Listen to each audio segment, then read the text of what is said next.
But remember, it is not he who commended himself is approved, but whom the Lord commended.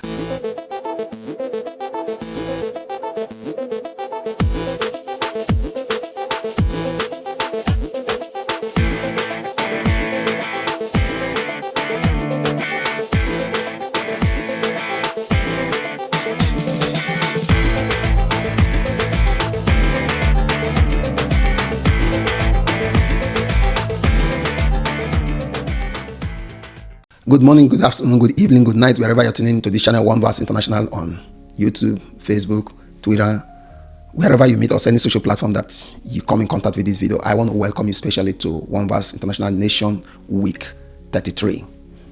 And I'm grateful that you come across this video, and I'm grateful for returning subscribers that you always return to watch our video and also recommend our video to family and friends. This week, as the Lord has impressed on my heart, I am coming with a verse that when the Holy Spirit trigger it, in my spirit, I feel delighted to share with us, though with an heavy heart, having seen what our generation has turned into, having seen the priorities in our age. People no longer preach Christ again. They mention Jesus.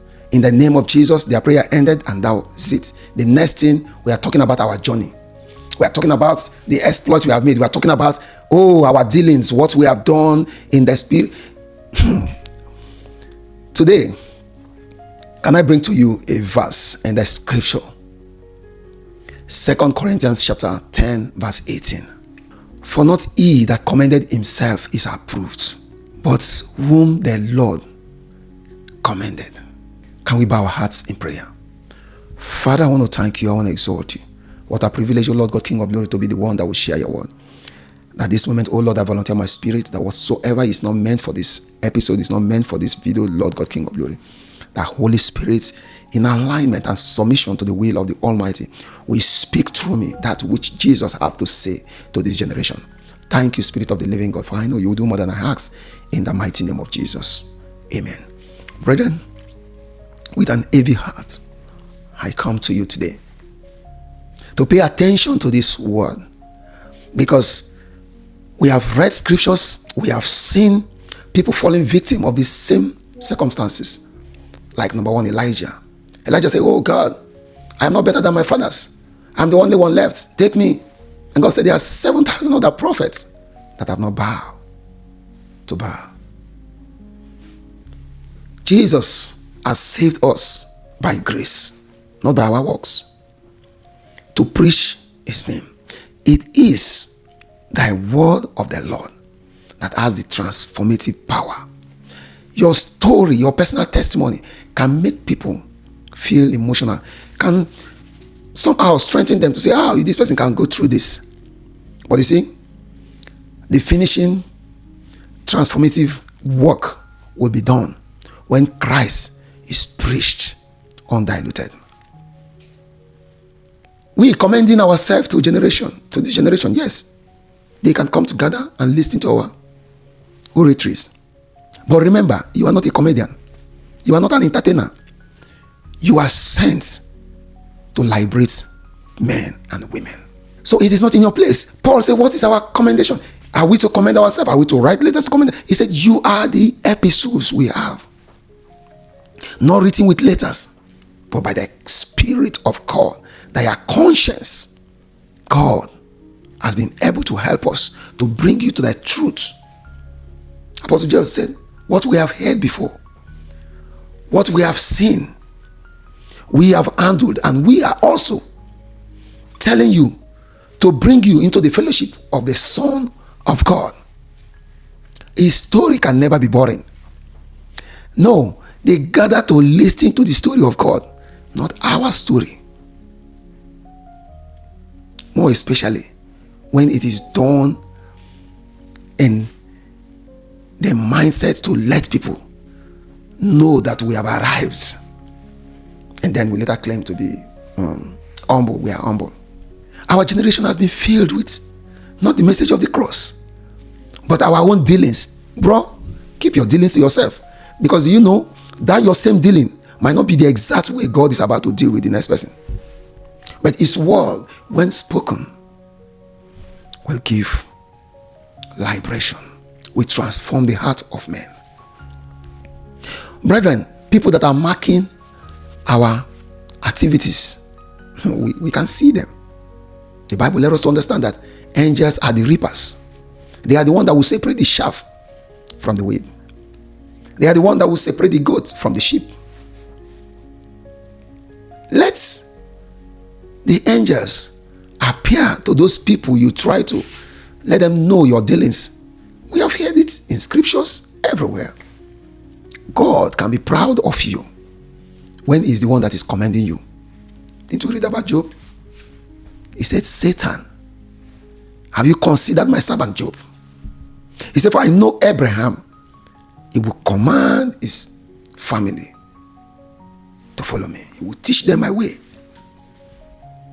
We have heard in our generation how men will dream and see the servant of God. The angel of the Lord will appear like the servant of God to witness to them to come to church. So if the angels are doing that, why do we owe it as a duty to be explaining, to be commending ourselves to men? All in the name of trying to make them look unto us instead of Jesus. So people come to church, people can be making noise, people can turn the house of God to something else, but immediately the man of God came in. Oh, that was the man that told us that he died and God raised him. That was the man that told us that in his 20-hour vision, God gave him this generation, God gave him America, God gave him this. Instead of coming into the house of God and comport themselves, they only comport themselves when they see you because of you commending yourself to the generation. God is not tired of commending his saints, and he's still commending them. So, brethren, I come today because you see what we call Christianity. People has passed through this profession. The bar was raised. We can look in the life of Jesus. We can look at, I heard something that actually asks myself, are we also practicing the same Christianity? Now, for that St. Patrick that we celebrate, we have St. Patrick's Day in America. I will celebrate that this man, a day in the east of Highland, he commanded the snakes, wheresoever they are, to come out. And they came out, and he commanded them to crawl into water. The researchers can truly say that Highland stands the only nation that do not have snakes, because somebody, a Christian, live. Somebody that pioneered the work of Jesus. Remember, Jesus said, occupy till I come. And he walked on this earth. And the man also talked about Father Dennis. He said Father Dennis was preaching in an open square in France. And somebody came and warned him not to preach there again. You see, when we say the love of Christ constrained me, Solomon described it as love being stronger than death. He was threatened not to preach again, but Father Dennis would not listen. And he came preaching. On this very day, the man came, was sharpening his machete. Father Dennis was looking at him, preaching. And the man went and beheaded him. And the body of Father Dennis picked up his head, said, I have not finished preaching. You can't stop me. And the beheaded head continued to preach. And today we have a street called Blood Street in France, because the body of Father Dennis picked up the head of Father Dennis and was preaching on that street, and blood was gushing out until he lost so much blood and he collapsed and fell down. That is a commendation that God can commend to his children. With this story, will you have any doubt that he walked with God? No. So, if we can reduce much of our dealings and focus on the message, that good news. Pastor Chris put it this way. He said, it is not good news that people are washing you and they were in pain. It is good news when you tell them that Christ has taken away this pain, and in the name of Jesus, walk in freedom and in liberty. That's when it becomes good news. You see, all those fasting, all those whatsoever that you have done, it makes no better to whosoever that is listening.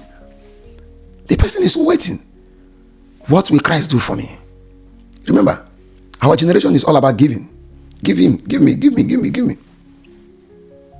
And any day that your commendation of yourself cannot produce a result, they will leave you. And so, we are so forced because we have said some things about ourselves. We are so forced to make it happen. I heard somebody say, if God, the Holy Spirit don't want to move, we will move the Holy Spirit. Bravo. Bravo. You have so much encounter God, you can move the Holy Spirit. Yes. So, the Bible that said, many are the plans of a man's heart, only the will of God stands. No, you can change the will of God. Bravo. Yes, he can quote scriptures for me that God, told Abraham he's going to destroy Sodom and Gomorrah, and Abraham began to bargain with God. So, whosoever that knows their jurisdiction, they can bargain with God, they can change the plans of God. Thank you for you. But remember, it is not he who commended himself is approved, but whom the Lord commended. Brethren, this is for us, and thank God the Lord is bringing it at this point. If you have also, deep dive so much in the act of commending yourself to people. Anywhere you go to, you want to tell them how many miracles you have done, how many things God has used you to do, so that the people expect. And do you know the caveats to this? When you actually raise up the people's emotion, they think much highly of you. And if you finish that meeting without replicating what you have told them, you know what you have done? They will not say you are fake. They will consider men of God as people that blab, as people that exaggerate, as people that, say what they cannot do. It is not about you, because you came in the name of the Lord. And that's why this warning is coming to us. If it is all about you, there is no need for messages or verses like this. But what you are doing is that you are bringing down the reputation of the name of God in the heart of the carnal believers, because for people that love God, nothing you will say that will change them. But for the people that are trying to love God, you are bringing your own exaggeration to come and act the hypocritical character. And pastors, ministers of the gospel become caricature in the eyes of men. But if we dedicate that time to preach that gospel, that good news, that power will flow. Because every great miracle preceded by utterance. So that time we spend to talk about our dealings, if we can spend that time to talk about the almightiness of Jehovah, power will literally flow. Brethren, I submit to you that it is not he who commended himself is approved, but is of whom the Lord commended. Can we bow our hearts in prayer? Father, we want to thank you for this moment. And Lord God, King of glory, your word of instruction will have a place in our heart. Help us, Lord God, King of glory, to align with you, to speak only your counsel, that it will be known, like Samuel, that none of his word fell to the ground. Take all that glory. In Jesus' mighty name we pray. Amen. Amen. Until I come your way again, Monday, 3 p.m., I remain your brother, Pastor Andrew Fyneboy. Shalom.